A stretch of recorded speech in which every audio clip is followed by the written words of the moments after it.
Hello, welcome to Shad Life. Yesterday I went to Crimson Heart Designs Tattoo. A friend of mine, Tony, and his wife own the establishment, which has a couple other businesses in there, which you'll see here in a moment. Getting an update done on the skull that I have on my right shoulder. So if you've been following my channel, you might have noticed in some videos that I have some tattoos. One of them is just a plain skull, and I asked Tony if he could do some updates to it because it is a little bit too hardcore of an image for me. It just doesn't fit where I'm at today. And I'll talk a little bit about that here after I show you the tattoo studio and some of the work. So let's go ahead and I'll show you some of those clips. And then after that, I'll talk a little bit about this tattoo, why I'm having it done, and so on and so forth. All right, here it is. I love that old bike. Little rock shop, and this is their herbal place. I'm not putting my finger in there. And there's more.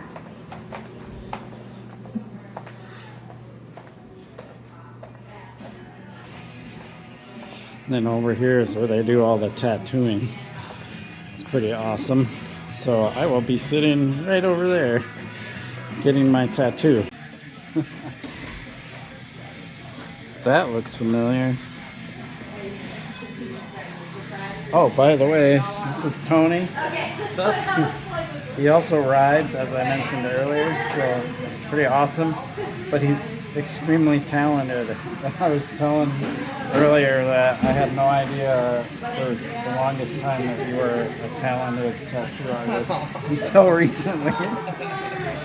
Oh, how do I not know these things? Anyway, you're about to see some of his work.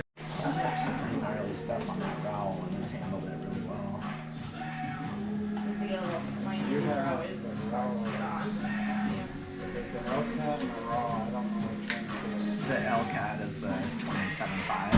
The Raw is a 29er. Okay. I think just a little less. It's like a 150. So they do the mixer enduro with a 160 front and a 170 front, 170 rear. Yeah, because if you're running a 29-inch wheel, it's like having a little bit. I was like, yeah, there's the bison. She's like walking after, like, oh, get back here.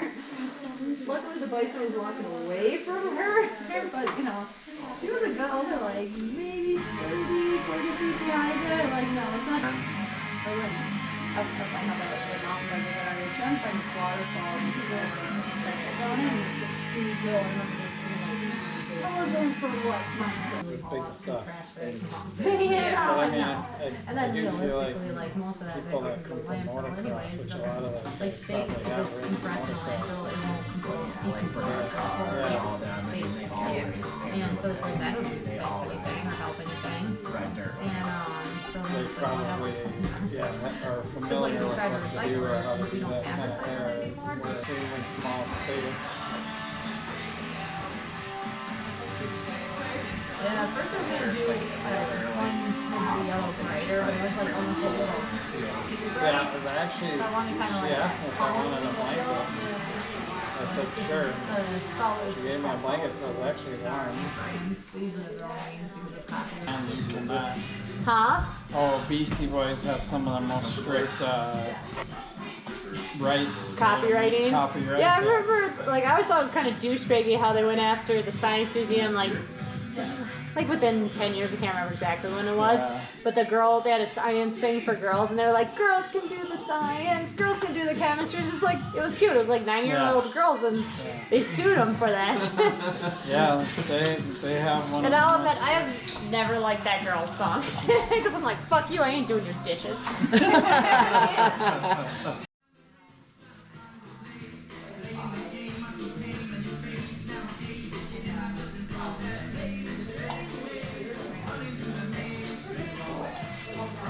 So there it is. We didn't get it completed. There's some more coloring that needs to be done on the other side.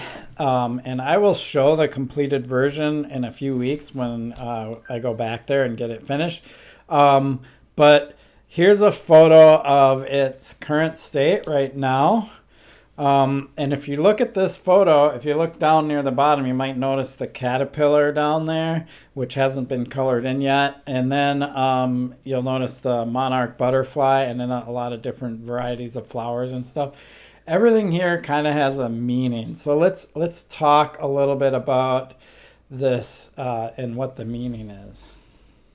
So if you've been following my channel for a while, I say that a lot, right? You might have seen a video or two about me talking about my sobriety. Well, I've been sober for about 6.5 years now.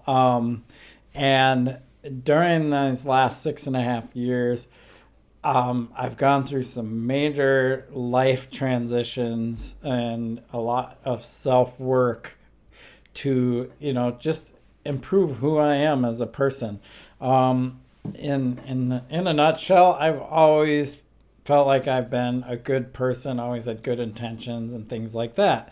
But with substance use, you're not always who you want to be, right? And there's another part of addiction, and there's the being in the codependent side of things. Now, what is codependency? Well, if you know much about addiction, you probably know of a program called Al-Anon.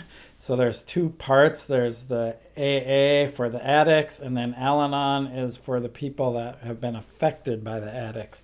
Well, within my family, within a good number of friendships, and certainly relationships in my past marriage, addiction was a big part of what was involved, both from my own side, but also from other people. And so Al-Anon really helps me work through that side of my life, like the resentments and how other people's addiction have affected me.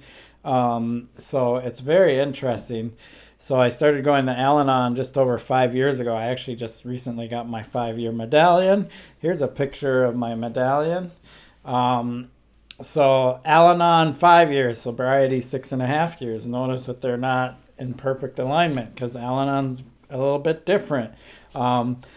So what Al-Anon has done for me is it really has helped me kind of evolve and transition from who I kind of was to where I am today. And a big part of that has a lot to do with my self-esteem, my feeling of my self-worth, my feeling of who I am. I've lived a lot of my life feeling, lower self-esteem, not feeling like I am of much value and things like that, especially in relationships and things like that, whether that's business relationships or friendships or even, intimate relationships, right? And my last marriage was a rough one for me because my partner was an addict and I really struggled in that sense. So what Al-Anon has taught me is that I played a role in that. I remember when I first got my divorce, I had already chosen that I was going to be sober, but my partner was not willing to make that decision, and that was a big struggle. And so when I finally got divorced, my whole thing was the blame game. She did this, she did that, she did this, she did that. It was her fault. She did all these bad things. When I got into Al-Anon, I learned a lot about what role I played in that. And it's very interesting because I learned that I played just as much a role in the dysfunction and the issues that went on in my marriage as she did. It's pretty wild because until I started doing that self-work, I didn't realize the role that I played. The fear that I lived in. Fear was what drove me to have certain kind of controlling behavior. And controlling behavior more in the sense when you think about codependency and what a codependent tries to control is they try to control the outcome of things, right? And it's pretty wild in that sense. It's not like controlling like you think, oh, there's this controlling person that wants to confine me and not let me do things that I want to do, whatever. It's more of a manipulative type of controlling, of trying to control the outcome of the addict's behavior and things like that, and living in fear that certain things are going to happen that haven't happened yet. There's a whole thing, and I could talk probably for hours about it, and since this is YouTube, I'm not going to talk for hours about it, but I did want to talk a little bit about how this tattoo represents my evolution, and that's why there's a caterpillar and a butterfly, because caterpillars become butterflies, and some of the other flowers have other meanings or whatever, but that's the most significant part of this tattoo. And so I've got kind of two parts: my own sobriety and self-care, and then my recovering. You're still recovering from a prior relationship or prior relationships with addicts and things like that, both within, my family history and some of my friendships. I've actually have some friends that have passed away due to addiction, and so on and so forth. And that's just super hard to go through. And so I'm more than willing to tell my story a bit here and there.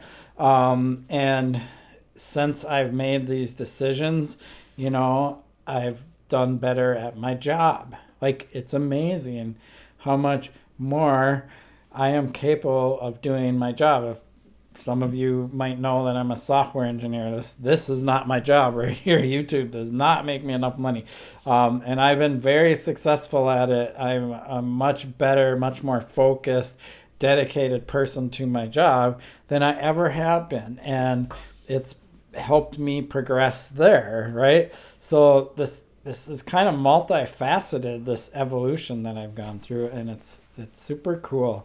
And so this tattoo actually means a lot, and it's really cool that Tony is able to know my history, because we've talked quite a bit about it, because he's a friend of mine. He rides, and we've definitely ridden quite a bit together and talked and stuff like that, and that he's able to design and help me come up with this tattoo that really represents the evolution of where I came from to where I am today. And it's cool because when I got the skull, I was I had this hardcore kind of attitude image of like, F the world, hardcore, whatever, right? And it's like, that's just not what I'm about. I never really have been about that, but there was certainly a point in my life where I was just kind of, angry at everything because I wasn't working on myself, right? And so now I'm just such totally different person. I wouldn't even have been doing this YouTube channel had I not gone through this evolution, because I didn't think I ever had enough self-worth to put myself out there like I do here. I obviously am into bikes, and I can do my YouTube channel mainly focused on bikes, but my YouTube channel is called Shad Life, so I might talk a little bit more about this and kind of my recovery in both aspects of being an addict and being affected by addicts. And I think probably more than anything, I've been more affected by addicts than having problems stem from my addiction. And someday I'll talk about my addiction and what it was, because it probably is a lot more in line with what a lot of other people are going through versus the kind of addict that is just so addicted that they just crash and burn and end up passing out somewhere or whatever, right? Like, that was not the kind of addict I was. But I'm not going to get into a lot of detail about that. I'll talk about that another time. But yes, this tattoo is super awesome. I'm super stoked on it. When it is completed, I will definitely show it here on my channel and show you the completed form. And I appreciate the work Tony is doing. Thank you, Tony, because I'm assuming you'll probably watch this at some point. I appreciate the work you're doing and coming up with this idea and helping it represent the change that I've gone through. Sweet. I appreciate your support from my channel. Please like and subscribe. Peace.